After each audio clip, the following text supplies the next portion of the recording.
Imagine कीजिए आप अपने ग्रीन कार्ड इंटरव्यू के लिए यूएससीआईएस ऑफिस से पहुंचे हैं।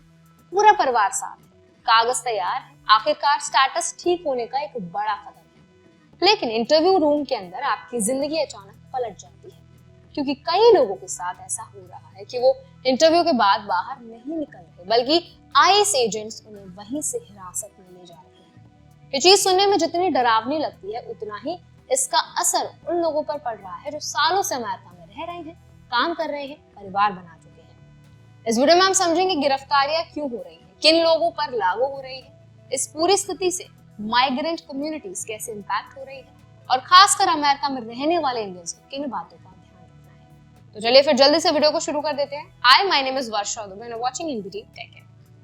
कई इमिग्रेशन अटॉर्नीज ने बताया कि आईस ने ग्रीन कार्ड इंटरव्यू के दौरान लोगों को हिरासत में लेना शुरू कर दिया है, खास तौर पर उन्हीं को जो वीजा ओवरस्टे कर चुके हैं या जिनकी स्टेटस लैप्स हो चुकी है। यानी अगर कोई व्यक्ति अमेरिका में लीगल एंट्री तो ले रहा है, लेकिन समय पर अपना स्टेटस एक्सटेंड या एडजस्ट नहीं कर पाया, तो अब इंटरव्यू के साथ आईस अरेस्ट कर रही है। अटॉर्नी समन नसेरी का कहना है कि ये नई पॉलिसी यूएससीआईएस और आईस मिलकर लागू कर रहे हैं और वो खुद पिछले हफ्ते अपने 5 क्लाइंट्स को इंटरव्यू रूम से गिरफ्तार होते देख चुके हैं। उनके सभी क्लाइंट्स लीगल एंट्री वाले थे, क्रिमिनल रिकॉर्ड 0 था और वो अमेरिकी नागरिकों के स्पाउसेस थे। एक और अटॉर्नी हबीब हसबिनी ने बताया कि ये अरेस्ट फिलहाल सैन डिएगो यूएससीआईएस ऑफिस तक लिमिटेड दिख रहे हैं। उन्होंने कहा कि 12 नवंबर के बाद से कई लोगों को हिरासत में लिया गया है और ये अचानक और ज्यादा अप्रत्याशित तरीके से हो रहा है। हालांकि उन्होंने ये भी कहा कि इंटरव्यू अवॉइड करने भी ऑप्शन नहीं है, क्योंकि इंटरव्यू मिस करने पर केस अबेंडनमेंट दिखाकर सीधा रिजेक्ट किया जा सकता है।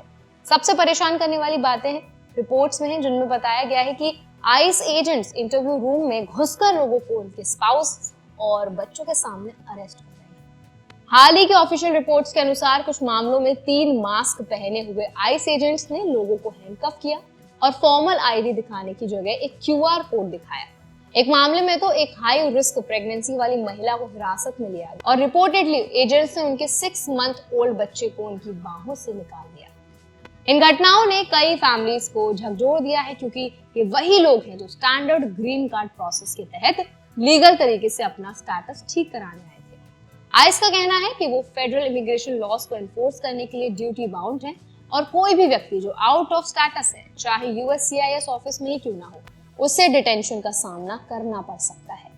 आईस स्पोक्सपर्सन ने भी ये कहा है कि सेल्फ डिपोर्टेशन सबसे सेफ ऑप्शन है उन लोगों के लिए जो इलीगली स्टे में रह रहे हैं, और इसके लिए सीबीपी होम ऐप जैसे टूल्स भी उपलब्ध हैं। सरकारी आंकड़े बताते हैं कि सितंबर 2025 तक 16,523 ऐसे लोग आईस डिटेंशन में थे जिनका कोई क्रिमिनल रिकॉर्ड नहीं था, जबकि इससे कम यानी 15,725 लोग ऐसे थे जिनका क्रिमिनल रिकॉर्ड था। इसका मतलब ये कार्रवाई सिर्फ क्रिमिनल्स पर नहीं, बल्कि ओवरस्टेज, पेंडिंग केसेस और नॉन क्रिमिनल इमिग्रेंट्स पर भी लागू हो रही है। देश भर में कुल 59,762 लोग आईस डिटेंशन में थे। अब बात करते हैं अमेरिका में रहने वाले इंडियंस की, खास तौर पर उन लोगों की जो एडजस्टमेंट ऑफ स्टेटस के लिए ग्रीन कार्ड इंटरव्यू देने जा रहे हैं। इंडियंस को पहले से कहीं ज्यादा सतर्क रहने की जरूरत है। अगर आपने लीगल एंट्री ली है लेकिन स्टेटस लैप्स हो गया है, तो स्थिति खतरे का संकेत हो सकती है। इंटरव्यू में ना जाना ऑप्शन नहीं है, इसीलिए आपको अपने अटॉर्नी से पहले ही डिटेल्ड कंसल्टेशन जरूर लेनी चाहिए। सभी proofs, entry records, marriage documents और इमिग्रेशन हिस्ट्री पूरी क्लैरिटी के साथ तैयार रखें। किसी भी जानकारी को छुपाने की कोशिश आपको इमीडिएट कस्टडी में ले जा सकती है। इस समय सबसे जरूरी है कि इंडियंस अपने इमिग्रेशन टाइमलाइंस को बहुत स्ट्रिक्टली फॉलो करें। Visa expiry dates, extensions, change of status, advance parole और I-485 फाइलिंग्स पर लगातार नजर रखें। अगर आप आउट ऑफ स्टेटस हैं, तो अपने अटॉर्नी से ये समझें कि क्या आपके पास कोई वेवर, पेरोल इन प्लेस या इमरजेंसी लीगल रेमेडी उपलब्ध है। साथ ही सोशल मीडिया पर फैल रही डरावनी खबरों से घबराने की बजाय वेरीफाइड सोर्सेज से अपडेट जरूर लेते रहें। तो आई होप ये वीडियो आपको हेल्पफुल लगा होगा। अगर ये वीडियो आपको अच्छा लगा तो इसको लाइक करें, शेयर करें और ऐसे और भी वीडियोस के लिए हमारे चैनल एनबीटी टेक को भी जरूर सब्सक्राइब